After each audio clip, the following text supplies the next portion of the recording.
So now download Splunk. It's,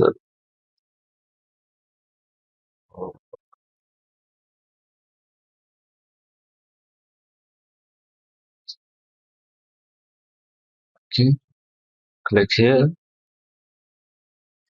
Splunk Universal Forwarder, Windows. There is 64-bit and 32-bit. Okay, so I will download this one, the first one. I think I have Windows 10 or not. 1 minute, let me check. Here,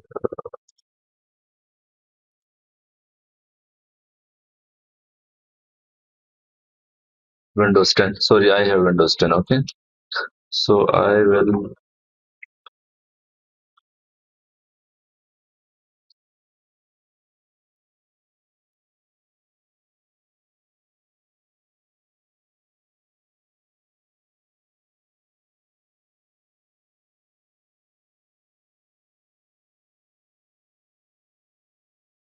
Yes.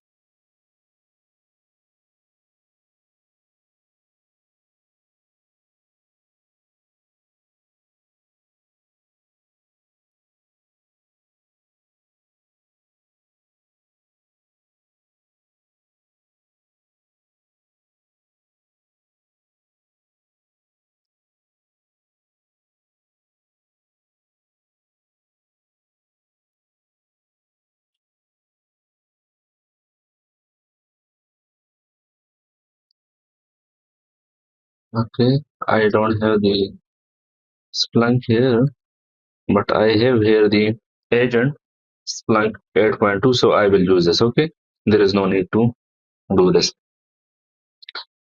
I will just double click on this.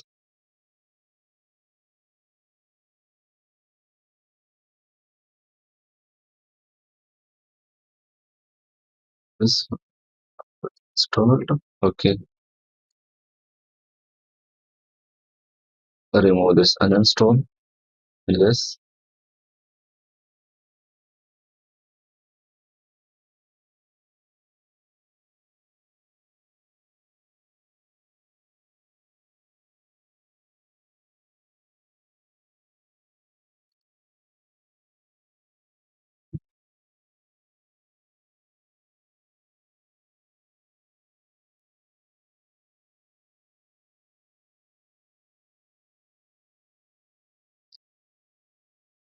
We will just install the Splunk universal folder under Windows. Okay, and then we will stop the class for today.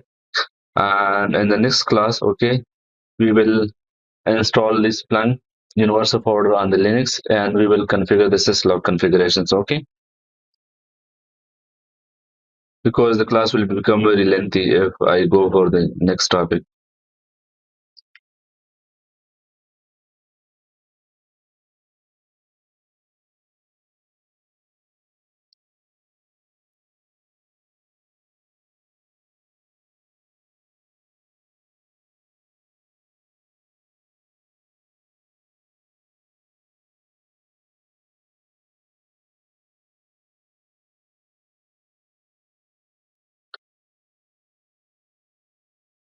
Here, if I want to receive the logs from the agent, I will explain this later because it become a little bit different.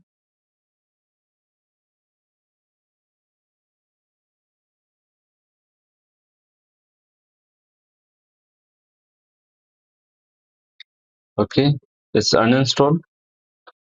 Let me install. So here, yes,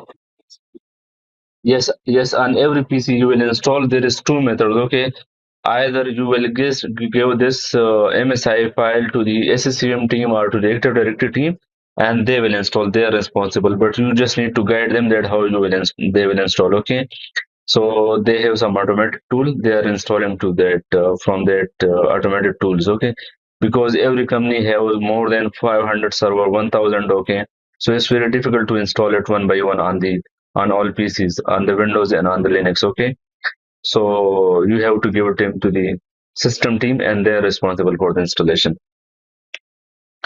Here is the in-premises, so we will just click next.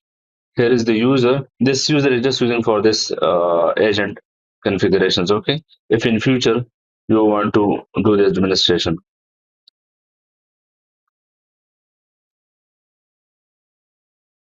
you can put any password here. I will click next. Here the deployment server. So I told you from the start that this server will be my deployment server also. This search it. Okay.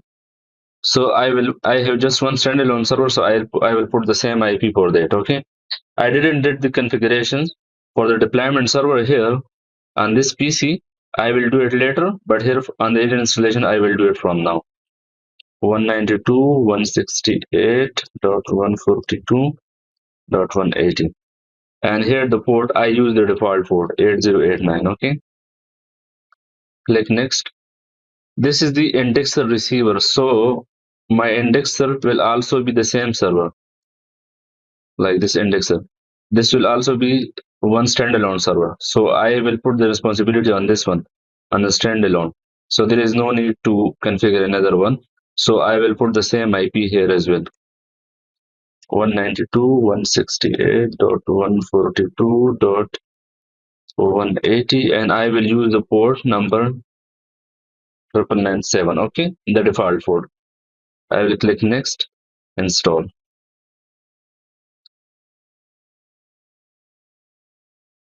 I will click yes. Okay,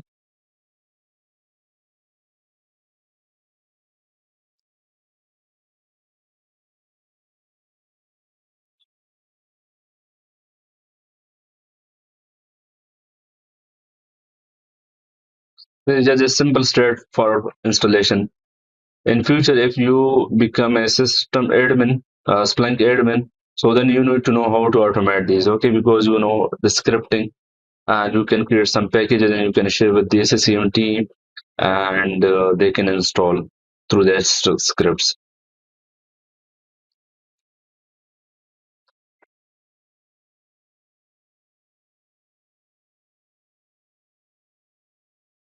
As a Splunk admin, this is not the responsibility of the Splunk admin to install the Splunk Universal Forwarder on all server. This is the responsibility for the system team.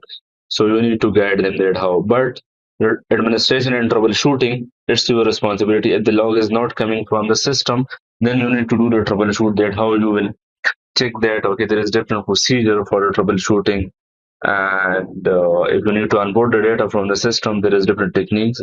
You are responsible for that to onboard that data. Okay, this is straight installation, so that will be going. I will show you one thing more here. If I came here, this is the forwarder management here in the distributed environment. If I click on this, here is nothing. This dashboard will show all the server, okay, which are connected to the Splunk, where you install the Splunk agent and you define the deployment server IP. Okay, and the deployment server is responsible to forward to push the configurations, okay, and application to the agent, to the client, because you will not manage it manually. You will manage all these agents, okay, through the Splunk from your Splunk environment. So this is basically the forward management as the dashboard, the platform from where you can configure, you can manage all your universal forwarders, okay, for the Windows server and for the Linux server as well. So this is basically, you will see their server here, and everything we will push from here, from this link. Okay, and another thing, we didn't define the logs receiving port there, because you see we defined there 997, but here we didn't define anything. So if you need to forward the data or receive the data, so you can define the port number here. So now we will receive the data there, so we can define the port number here, receiving, configure receiving. So you can just click on 8 and you can define here 997. By default, this support only TCP. Okay, 997. So this one enable. Okay, now this will work, this one. And if I came here again to check the installation is completed or not, okay, the installation is completed. And here, if I came again here to this, so here you can see one server connected automatically. I didn't did anything. Okay, I just installed the Splunk and it's showing me all the Splunk Universal Forwarder agent, and it's showing me all the information from there. Like for example, what is the system name, what is the IP, okay, what is the machine name, and when it's connected a few seconds ago. So this is just the connected, and after that, in the next class, I will show you how we will basically forward some application to this, okay, to onboard the data. It will send the internal logs here. Okay, like for example, if I put this, the host name this, and if I came here, it will send in the internal logs because by default the agent internal logs is enabled by default. Okay, I will click internal, click OK. Here you see I have two hosts, Splunk demo and desktop. So this is the desktop, okay, which I have configured just 1 minute ago. This one, the Windows machine, this one. Okay. So this is how we install the Splunk Core Enterprise in our lab, and also we install the Splunk Universal Forwarder agent on one Windows machine. And in the next class, okay, we will install the Splunk Universal Forwarder on the Linux server, and we will configure the syslog as well. Okay, syslog ng or rsyslog we will configure on the same server. Okay, for the logs onboarding. So this is tell for today. Thank you so much everyone for the joining, for the time. I know I spent 2 hours. Okay, so I am sorry for that because the class was a little bit lengthy. So I want to basically, to show you the complete demo for the lab environment. So that's why. Any question?